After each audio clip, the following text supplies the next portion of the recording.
બનાસકાંઠા જિલ્લામાં એક મહત્વના સમાચાર સામે આવ્યા। ડીસામાં ફટાકડાની ફેક્ટરીમાં ભયંકર બ્લાસ્ટ। ડીસાના જીઆઈડીસી વિસ્તારમાં ઢુવા રોડ પર આવેલ ફટાકડાની ગોડાઉનમાં ઓચિંતો થયો બ્લાસ્ટ। બ્લાસ્ટને પગલે વિસ્તારમાં આજુબાજુના લોકોમાં ભયનો માહોલ ફેલાયો। ડીસાના વહીવટીતંત્ર, પોલીસ સ્ટાફ, નગરપાલિકા, ફાયર સ્ટાફ તેમજ ડીસાની સેવાભાવી સંસ્થાઓના લોકો ઘટના સ્થળે પહોંચી રાહત અને બચાવની કામગીરી હાથ ધરી। ડીસાથી ઢુવા જવાવાળા રોડ ઉપર આવેલી દીપક ફટાકડા ફેક્ટરીમાં ગેરકાયદેસર રીતે ફટાકડા બનાવતા બ્લાસ્ટ થતા અંદાજિત 18 વધુ લોકોના કમકમાટી ભર્યા મૃત્યુ થયાના અહેવાલ મળી રહ્યા છે। ઘટના સ્થળ ઉપર લોકોના ટોળેટોળા ઉમટી પડ્યા હતા।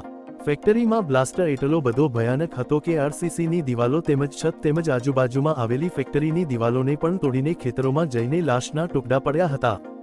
બનાવની જાણ થતાં જ ડીસા ધારાસભ્ય પ્રવીણભાઈ માળી, બનાસકાંઠા કલેક્ટર, ડીસા ડીવાયએસપી, નગરપાલિકા પ્રમુખ, ઉપપ્રમુખ તાત્કાલિક સ્થળ ઉપર જઈ રાહત અને બચાવ કામગીરી કરતા નજરે પડ્યા હતા। અહેવાલ દરગાજી સુદેશા, બનાસકાંઠા। સાહેબ, આજે આ અગ્નિ અથવા બ્લાસ્ટની ઘટના બની છે, તેમાં કેટલા લોકોના મોત થયા છે, કેટલા લોકો દટાયા છે, અત્યારે રાહત અને મદદ માટે શું ચાલી રહ્યું છે? આ બોઇલર ફાટવાની પ્રાથમિક દ્રષ્ટિએ ઘટના ઘટી છે, એના લીધે બિલ્ડિંગ જે છે ધરાઈ થઈ ગયું છે અને નીચે કેટલાક લોકો દટાયેલા છે, કેટલાક લોકોને બહાર કાઢવામાં આવે છે, 5 લોકોને અહીંથી રેસ્ક્યુ કરીને હોસ્પિટલ મોકલે છે, જેની ટ્રીટમેન્ટ ચાલી રહી છે। આરોગ્ય વિભાગ, વહીવટીતંત્ર, એસડીઆરએફ, નગરપાલિકા, ફાયર આ બધી ટીમો અત્યારે કામ કરી રહી છે અને આપણે માતાજીની પ્રાર્થના કરીએ કે બધા સારું બધાનું રેસ્ક્યુ થઈ જાય। Okay sir. આજરોજ સવારે ડીસા ખાતે ઢુવામાં જે ઇન્ડસ્ટ્રીયલ વિસ્તાર આવેલો છે ત્યાં એક ફેક્ટરીમાં અંદાજે 9:30 વાગે બ્લાસ્ટ થવાના સમાચાર મળેલા હતા। પ્રાથમિક દ્રષ્ટિએ ફટાકડા બનાવવાની ફેક્ટરી હોય તેવું લાગી રહ્યું છે। જે બ્લાસ્ટ થયો એ ખૂબ પ્રચંડ બ્લાસ્ટ હતો અને સમગ્ર ફેક્ટરીનો આખો જે સ્લેબ કહેવાય એ બી ધ્વસ્ત થઈ ગયો હતો। ફેક્ટરીમાં કામ કરતા જે મજૂરોના પરિવાર છે એ પણ અહીંયા રહેતા હોય એવું પ્રાથમિક દ્રષ્ટિએ જણાય છે। તાત્કાલિક રીતે ડીસા નગરપાલિકાની ફાયર ફાઇટરની ટીમે આગ ઉપર કાબૂ મેળવી લીધો હતો।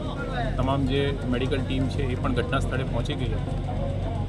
હાલમાં 5 જેટલા વ્યક્તિઓના દુઃખદ મૃત્યુ થયા હોય તેવું કન્ફર્મેશન મળ્યું છે તથા 4 જેટલા ઇજાગ્રસ્તોમાંથી 2 ડીસા સબ ડિસ્ટ્રિક્ટ હોસ્પિટલ ખાતે તથા 2 પાલનપુર સિવિલ હોસ્પિટલ ખાતે હાલમાં સારવાર હેઠળ છે।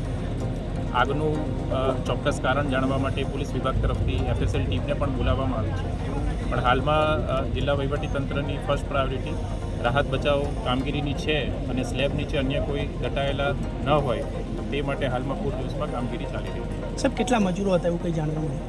પ્રાથમિક રીતે મેં જેમ આપને કીધું એમ હાલમાં 5 જેટલા કન્ફર્મ ડેથ થયા છે અને બાકી રાહત બચાવની કામગીરી ચાલી રહી છે। જેમ જેમ સ્લેબનો કાટમાળ દૂર થશે એમ જે ચોક્કસ આંકડો છે આપણને મળી શકશે। સાહેબ, કેવા પ્રકારની એમને મંજૂરી હતી અને અહીંયા કેવા પ્રકારના સાધન સહાય હતા? પ્રાથમિક દ્રષ્ટિએ કદાચ ફટાકડા બનાવવાની ફેક્ટરી હોય એવું જણાય છે, પણ હાલમાં કયા કારણોસર વિસ્ફોટ થયો એ માટેની તપાસ ચાલી રહી છે।